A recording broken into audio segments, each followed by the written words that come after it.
Ya, terima kasih Anda masih bersama kami di seputar Aceh. Pemirsa, sebanyak 23 keluarga yang ditangkap dan ditahan bersama KM Troya di negara Myanmar sejak Selasa 29 Januari 2019 lalu kini mendatangi Bupati Aceh Timur.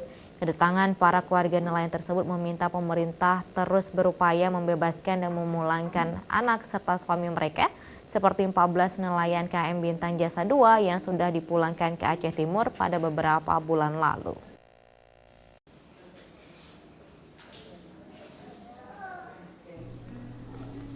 Inilah para kaum ibu-ibu yang membawa anak-anak mereka ke gedung Dikranasda Kabupaten Aceh Timur. Mereka datang ke kantor tersebut untuk bertemu dengan Bupati Aceh Timur sekaligus mengadu nasib tentang para suami mereka yang ditahan di negara Myanmar. Beruntungnya kedatangan kaum Hawa ini diterima langsung oleh Bupati Aceh Timur Haji Hasbalah bin Haji Muhammad Taib.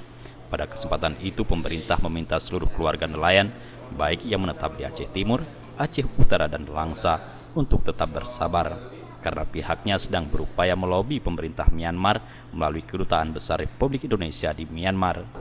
Bupati Aceh Timur pada pertemuan itu menyampaikan pihaknya sebagai kepala daerah tetap bertanggung jawab, sehingga begitu mendapatkan kabar adanya nelayan Aceh Timur yang ditangkap di Myanmar, pemerintah daerah terus mengambil langkah dengan menyurati pemerintah pusat di Jakarta dan Kemenlu RI untuk berusaha membebaskan ke-23 nelayan KM Troya dan nahkoda KM Bintang Jasa. Bahkan baru-baru ini, Bupati Rocky mengaku telah menjumpai Direktur Asia Tenggara Kemenlu RI di Jakarta. Begitu juga dengan pihak Kadubes Myanmar untuk Indonesia di Jakarta. Pemerintah Indonesia menyangkutnya hubungan negara dan negara.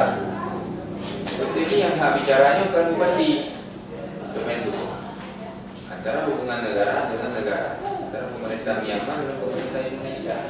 Jadi tidak ada hubungan bilateral, karena hubungan negara dengan negara terbatas. Dari Aceh Timur, kontributor Aceh TV melaporkan.